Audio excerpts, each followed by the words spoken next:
Hey everybody, welcome back to my channel, coming at you once again from my parents' living room in Canada. Today I am really excited to bring you another Ask an Archaeologist interview, this time with one of my professors from my undergraduate degree. Dr. PM Michèle Daviau is a professor emeritus of archaeology and classical studies at Wilfrid Laurier University, as well as being a member of the graduate faculty in the Department of Near and Middle Eastern Civilizations at the University of Toronto.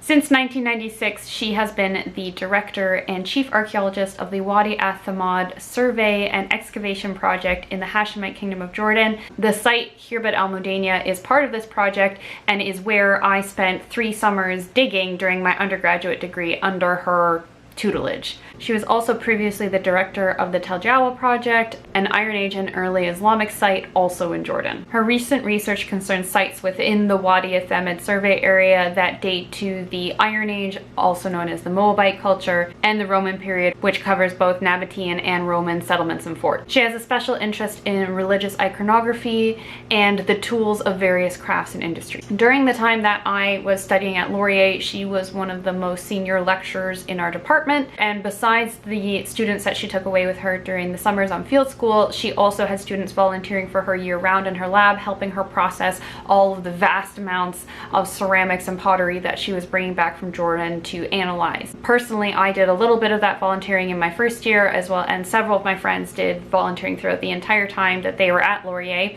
I will say that she had a reputation within the department for this almost magical, legendary knowledge of her assemblages, where she could just look at a sherd of pottery that you had just washed and match it with other pieces from the same vessel that were in a drawer somewhere that maybe hadn't been opened for a couple years. She had that detailed of a knowledge of everything that was going on in her lab, and it's really impressive. It is my privilege today to have her on my channel to talk about her career and experiences working in archaeology. Just before we begin, make sure that you hit that subscribe button and the bell notification to help support my channel. And without further ado, let's get started. Hey everybody, welcome back to my channel. I'm so honored and happy today to have another guest on my channel to interview. And we're going to talk to her today about her long and amazing career in archaeology, all the things that she's up to. And I just want to say thank you so much for coming on my channel today. It's a pleasure to have you. You're welcome. Start off with kind of the first tester question I give everybody. What inspired you to pick up and study archaeology? Archaeology is my 3rd career. Oh, is it? So I wasn't inspired to take up archaeology as an undergrad. Yeah. I was a classics major. Okay. Then I went to grad school in Milwaukee and studied theology because I had had a lot of theology and philosophy in college. And then I became a religious studies teacher in college in the US. Oh, really? Oh, see, because I heard a couple things about how you were very involved in religious studies and stuff like that earlier, but I'd never heard about that before. So then what made you take the leap from religious studies into archaeology? Well, I went back to school. And I got another master's degree at Colgate Rochester Divinity School in biblical studies, Semitic languages, and biblical archaeology. Yeah. And then I took a field school in Ontario to learn about digging, and fortunately it was directed by a man from the Royal Ontario Museum, Canadiana Division. Okay. And we excavated a potter's workshop. Oh. Yes, and this was in association with the Rochester Museum and Science Center. Yeah. So I got into pottery. Yes. And excavation techniques. Yeah. And after that I went to Israel to dig for 3 years at Tel El Hesi. Where is that in Israel? It's in the southwest near Ashkelon. Oh, okay. And what period of site was that? Well, it had a big early Bronze Age city, but it also had an Iron Age town. Oh, okay. And I was more interested in the Iron Age because it dovetailed with my previous biblical studies. So the degree that you went back to school for was that it was a master's, and then you decided to go get a PhD as well? Well, I worked in Rochester for a number of years. I had family there at the time, and there were no jobs for teachers. Mm. There was a hiatus between 1972, 73, and 1988 in terms of jobs. Okay. So in 1981, I came to Toronto to get a doctorate. Oh, all right. Exciting. Yeah, I had done some doctoral work at University of Rochester, but it wasn't in my field. Yeah. It was in medieval studies and Islam. But it kind of gave you a bit of a practice for what you were going to do for your yeah. PhD. So what did you do your PhD on then? Well, I came to do it in Hebrew. Okay. However, when I got to Toronto, after 1 year, I decided I did not want to devote my life to a verb. Oh, yes. So Okay. I was more interested in the people and how they lived in antiquity than in the language. Uh-huh. So I flipped my major and minor, Okay. and I majored in Syro-Palestinian archaeology, and I minored in Egyptian archaeology and biblical Hebrew. Oh, okay. So does that mean that you could have taught the biblical Hebrew classes instead of Feuerherm? Technically. Technically, yeah. So you finished your PhD. Clearly you already had an interest in teaching because that was what you were doing originally. So then would you say it was quite natural for you for once you finish your PhD to then go into towards a career in academia and teaching? There was a job at Laurier. Okay. So I applied for that. Yeah. And you got it. Mm-hmm. Oh. How have you found it? Just, you've been doing it for a long time. I presume it's changed. Actually, it was a professor at Laurier who asked my husband, Paul Dion, who was a biblical scholar, if he knew anyone who could teach biblical studies and archaeology. Oh. It was a competitive position. Other people also applied for it. Yeah, but that's how you heard about it. Yeah. And how have you found it for the time that you've been teaching? Has it been what you thought it would be? It was very interesting, and it changed over time. Yeah. I started out in the Department of Religion and Culture because there was no archaeology department at Laurier at that time. Yeah. So then, it must have been 10 years later, they established a Department of Archaeology and Classical Studies. So those of us who were in anthropology and religion and culture and classics were all joined together in one department. And were you really heavily involved with making the archaeology department, or? Yes, I was on the committee all the time that I was in the religion department. We had a special archaeology committee of faculty. Okay. And we established the program and the requirements for students. Oh, so you were quite instrumental in getting it started then. Well, as much as anyone else. Yeah. Oh, cool. So you spent, obviously, your career doing teaching at Laurier, and you achieved tenured status, which is quite coveted amongst people who are pursuing a professor career, and now you're a professor emeritus. So what does that necessarily mean, and how does that differ? It's just a recognition of your status as full professor. Having retired as a full professor, I'm eligible for that status. Yeah. And so now that you're retired, I'm going to put that in quotations because you're still doing lots of work. It doesn't happen for archaeologists. Yeah. Once you dig it, you have to publish it. Exactly. And that takes decades. So. Yeah. So right now you're working on publishing all your projects and getting all that done, which is quite a monumental task. Well, I published the excavations at Jawa, which is where I worked from 1989 to 95. And I was able to take students to Jawa each summer. The final report volumes have been published. Oh, congratulations. Yes, all 5 of them. Now all that's left is Medenya. Yes, because the wayside shrine that we excavated while we were digging at Medenya, that's been published. So now it's the town site of Medenya that we're working on. Yeah, exciting. Obviously, like we were saying, becoming tenured is kind of like the goal that everyone's aiming for and achieving in an academic career. What are some of the things that you would say, qualifications or strengths that put you ahead of the competition or led to your success? Well, you have to publish. And some people are excellent teachers, but research and publishing is not your thing. So that's fine, but I like to make books. Okay. I was a reader as a child, Yeah. you know. I also had a very helpful opportunity when I was in college. I was a layout editor for the student newspaper. Yeah. And in those days, we were able to use the facilities of Yale University to publish our newspaper. We were the girls' school up the hill. Oh, okay. And so I would go down to the Yale Daily after classes with all the printouts of the text for our newspaper and glue it in place in the columns with the pictures and the headings, and then it would get printed by their press. Oh, when people think of, I want to become a professor, they think about the teaching and then the research slides. What are parts of that job that, like the editing, that people might not necessarily think of?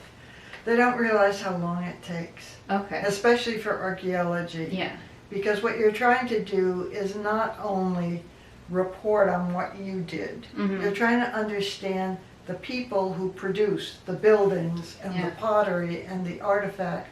So you really have to handle all these objects and see if you can figure out how they were made and how they were used. We still find things in the archaeological record. We don't understand them. Yeah. You know, we have a piece of limestone that's flat on the top and curved on both ends, and it's incised with a circle and then cross lines in the middle of the circle. Looks like a big belt buckle. But it's of limestone. What did they do with this? Yeah. Why was it so important to make it? That's the thing I think people don't realize is that archaeologists, you know, we don't have a lot of the answers. And while we have quite a few answers, there's still so much out there for us to figure out.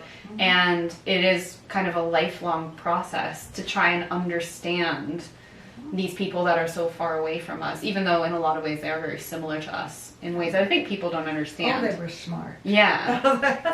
They were so smart. I know. Given the limited tools that they had. Yeah. That was actually one of the things I think that you said to me during my time at Laurier that always stuck in my mind was that just because they're ancient doesn't mean they're stupid. You've been working in the field for quite a long time, so what is your best and worst field experiences? That's hard to say because each year had good aspects to it and not so good aspects. Yeah. Tel El Hessi was very interesting and exciting. I was learning a lot of new things, but living in a tent, you know, with the scorpion underfoot was not necessarily the best moment. No, I can imagine. All right. So I think that's the experience I have all the time. There's a lot of good things that happen, then a few negative things. Overall more positive than negative. Oh, absolutely. Yeah, exactly. That makes sense. What is your favorite thing that you have found or discovered on your digs? What's your favorite object? Or even site? Which one of the 55 would you like to talk about, you know? Yeah, I mean, you can talk about all 55 if you really want to. Maybe top 5 then. Top 5? All right. When I was beginning at Tel Jawa, we found a small ceramic figurine head. And what was unusual about it was not a female. Okay. It was a male, and he was wearing an Atef crown, the Egyptian crown with the feathers. Yeah. And for me, that's a sign of divinity because it's a sign of Osiris. And we did not expect to find male figures, and we certainly didn't expect to find a figurine that was crowned. Yeah. So that was very exciting. We also found at Tel Jawa an Islamic reuse of an Iron Age building. Oh. Building had gone out of use. The site had been abandoned for 1,000 years, and in the Byzantine period, people came back and made use of the mound of Tel Jawa. And one of the houses was probably remodeled in the late Byzantine, early Islamic period. And the pottery was very nice. It was white slipped with dark red painted designs on it. Very pretty. And it was a very exciting collection of material. Yeah. It's always interesting how, like 1,000 years apart, people just always tend to come back to the same places. Well, they come where there's building materials, yeah, where there's water, and where there's agricultural fields. Yeah, exactly. When it no longer was possible for us to work at Tel Jawa, we had to move to Medenya. Yeah.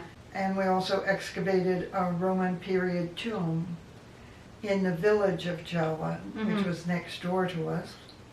The site is south of Amman, so it's in the heart of Ammonite territory.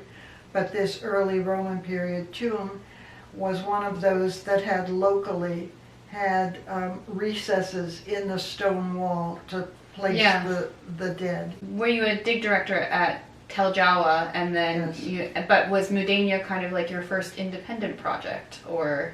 Yes, because Tel Jawa had been started by the Mataba Plains Project. Right. I was offered that job, that site, to excavate. What was it like working as a woman in the 80s and 90s, or before and after, in such a male-dominated field, especially somewhere like Jordan, where I would say a woman in charge of certainly a team of men is uncommon.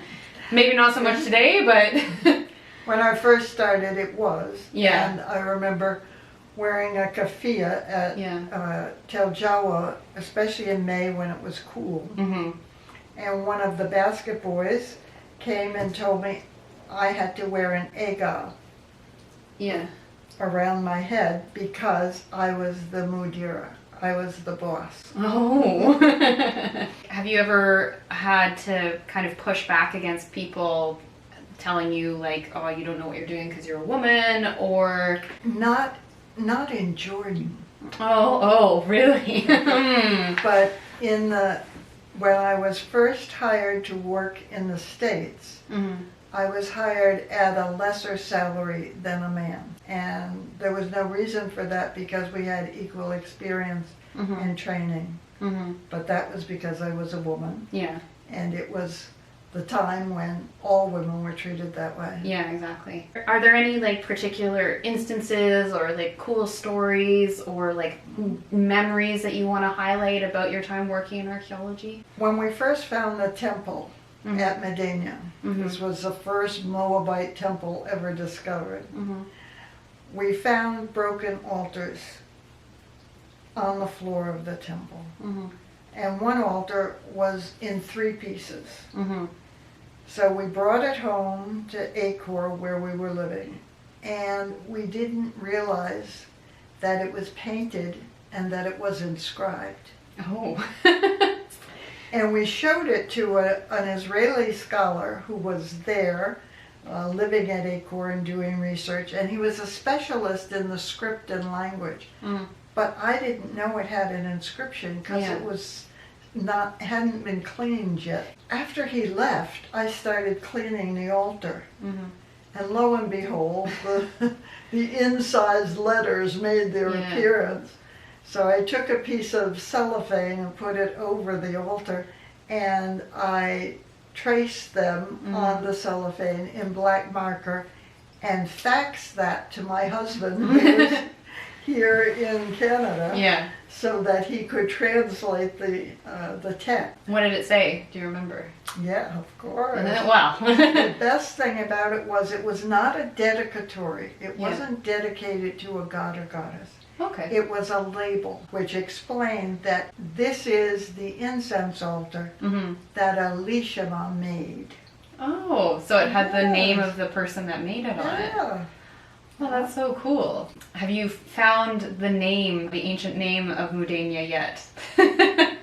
No, I'm famous for no-name sites. Oh, okay. We didn't know the name of Tel Jawa, and we don't know the ancient name of Medenya. Yeah. There are lots of hypotheses about it, but they can't be demonstrated to be true. Yeah, until you find a sign that says, welcome to.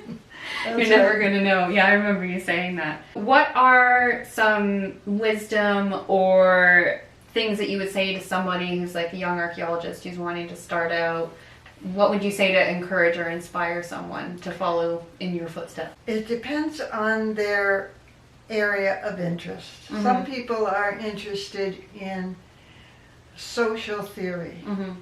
Others are interested in literary studies. I'm interested in material culture. So I think first of all they have to get a sense of what really interests them. What do they like to do? I was fortunate in that one of the women who came to Jordan with me the second year we were at Jawa was a potter. And Lori came to Jordan with our team about 13 times. Wow. And she taught me a lot about the material culture of the potting industry. One thing we were able to do digging in Jordan was bring home the broken pottery. And this enabled us to restore a bit of the pottery and also to handle it. Yeah. And when we handle it, we can see how the potter made it. Here's a good example. You hold the bottom. Okay. So we've got a guest star on today's interview. Yes. If you want to tell us a bit more about this. This jar is called a whole mouth jar. It always has an inverted rim, and it's usually used to store dry goods, such as chickpeas or grain to make bread, and it's not for liquid. How can you tell? Jars that store liquid have a very small neck of about 8 to 10 centimeters, 4 inches, because they want to avoid evaporation and spilling. Oh, yeah, okay. So this is the kind of thing you want to reach in and scoop out a cup full of grain to grind for your breakfast bread. Now, one thing I can tell about this jar is that the potter put a coil of clay and pulled up and finished the top of this jar, folding in the rim and smoothing it out. But then the potter turned it upside down. And the way I know that is that there is still a residue of clay on the rim where it got stuck on the chuck, which is a round circle of clay that supported the jar while he went to make the base. Then he adds more clay and pulls it up, up, up until... Here, do you want me to... Goes like that. There we go. Until he got near the top. Okay. There we go. Wow. And then he squeezed this and popped it off. And then just smoothed it out a little. Yeah. And it's got a nice nipple here and a navel on the inside. Yeah. So that's how we can tell how they manufactured this pot. Oh. And if I glue it together a little more carefully, it'll fit snugly. Nice. Yeah. Awesome. But we get the full repertoire of all the local and imported products into a site. And we learn about the trade, the economy, the political power structure in play. Well, because you try to learn a little bit about everything. You don't want to just get like one part of the picture, right? I think that's something that it's difficult sometimes to communicate to the public, that the lives of the poor people and the middle class are just as interesting as the people with all the gold shiny things. Sometimes when we study a particular culture, and as an archaeologist, it's usually best to stick with one culture. Yeah. Because then you get to know the repertoire of the specialty items and the ordinary items of everyday life. But some people excavate with a sense that the group of people they're studying are restricted to the region where they're working, and that they don't know about the rest of their world. And therefore they set up mental borders for explaining what's going on in the site with the people at the particular time. Yeah. I think it's important to have a much broader view of the region than just a particular culture the Aztecs or the Incas or Yeah. the Egyptians. You Yeah. have to know the Hittites in Turkey, and you have to know what's going on in Mesopotamia and in Syria and in Greece and on Cyprus, because they're all related. Yeah. They're trading. Their economy is balanced by what's going on in these other places. When there's a climate crisis in Cyprus and there's no, the food is scarce because of drought, or they have an epidemic. One thing that was very interesting and meaningful at the moment is one of the items on ASOR's newsletter that comes by email. It's about a city where there was disease in 1800 BC at the royal city of Mari on the Euphrates in Syria. An official goes and tells the king, God has brought a disease to a certain village, and the king should make a decree that no one from that town should go to any other town to spread the contagion. And this epidemic was recorded in several different cities in Mesopotamia in 1800 BC. Yeah, so quarantine's not a new, quarantine and lockdown is not a new concept by any means. I think it interestingly demonstrates how, despite how far we've come with what we're able to do now versus almost 4,000 years ago, we still have to use the same techniques, and because travel is so much more widespread now, it affects more people, but the same philosophy still applies for trying to contain everything. Yes, because there was a lot of trade going on between Mesopotamia, the region of Nineveh, Mari, and Turkey, and those caravans carrying trade goods were going back and forth from village to village, town to town, because the people bringing the caravans had to stop at each town to rest, to sleep, to eat, and to go on to the next town, and they could carry disease. Yeah, exactly. One question that I just thought of while we were talking, you had to stop at Tel Jawa because of a residential development going on. How did you get Khirbet al-Mudanya started? What does starting an archaeological project like that involve? Well, first of all, I paid a visit to the site. It was winter time, and it was 1994. Okay. I could see the site across the wadi. It was known to some of my colleagues. It had never been excavated before. And I could see right away that it had a casemate double wall going all the way around. This is for me. This is going to be a good one. This is iron too. Then I had to go and request permission from the Department of Antiquities of Jordan to get a permit to excavate at Khirbet al-Mudanya. And since no one else was interested in the site at the moment, they allowed me to file the proper paperwork to get the permit. And then you had to get funding. And etc. So then it got turned into a field school for the students at Laurier, and was subsequently also a course that they had to pass to get their degree. Was that kind of something you always envisioned doing for it? It was part of the grant proposal that I wrote to get funding from the Social Sciences and Humanities Research Council of Canada.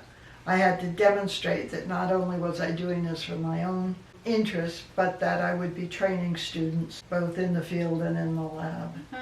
And give them opportunities for training and work and employment. What's going to happen to all your pottery and stuff once does it all go back to Jordan when it's finished? No. Much of what we have here is broken pottery. And for us, it's valuable because we can determine from the diagnostic sherds, from the rims and the bases, what kind of vessel it was. So we can quantify the information. But the material itself is not valuable to Jordan because it's not museum quality material. So they would just store it. And they're out of storage space. Yes, so, which is another entire, I'm sure, curation and storage of artifacts is running out of space. Is a real crisis. Yeah, because we can't keep everything. What we take is already a selection of what's been found, and then, like you're saying, even from that selection, only a small part of that then also would go on to being in a museum.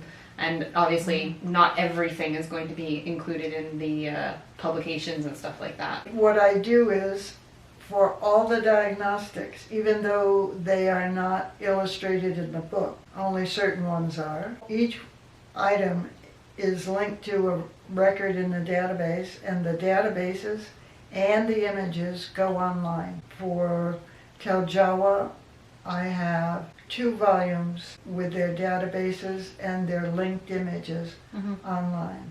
Oh, okay. Volume 3, the pottery, and Volume 5, the survey. And that had not just survey information and drawings and photos, but it also had a selection of late pottery. It had the pottery from a Byzantine wine press and storage cave. It had a Roman tomb and the pottery and artifacts from the Roman tomb. So if anybody's interested and they want to learn more about it, they can go read about it online. And all the material from the shrine site. Yeah. All the drawings and photographs of objects and the databases are online. Yeah. Okay, so I'll include those links in the description so that people can go and check it out. Swell. See what's going on. Because, yeah, I mean, one of the points of archaeology is that we're sharing the information and not just keeping it for ourselves. Awesome. Well, I think that's everything, unless there's anything else you want to add. No, that's fine. Thank you very much. Well, thank you very much for coming on my channel today. I'm excited to see what everybody thinks. People generally do tend to quite enjoy these videos. Stories of the lives of people who work in archaeology. That's not Indiana Jones and Lara Croft. So we're all... Well, once in a while we crawl into a strange tomb, you know. You do have those moments, but those moments. Yeah, just trying to shape a bit more the narrative and taking control back of it into the hands of archaeologists of what archaeology is. It's not just sensationalized by the media.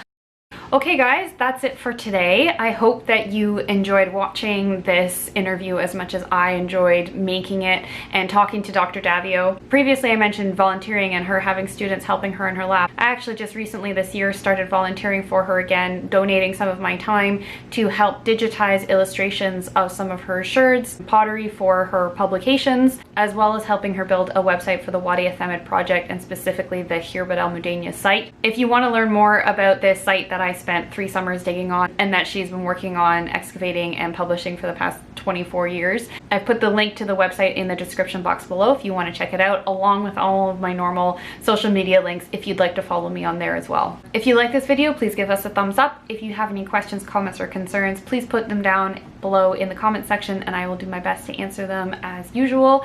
If you like this video, you want to see more from me, you want to help support my channel, please give me a subscribe and hit the bell notification. Thank you so much for watching, guys. I'll see you next time. Bye!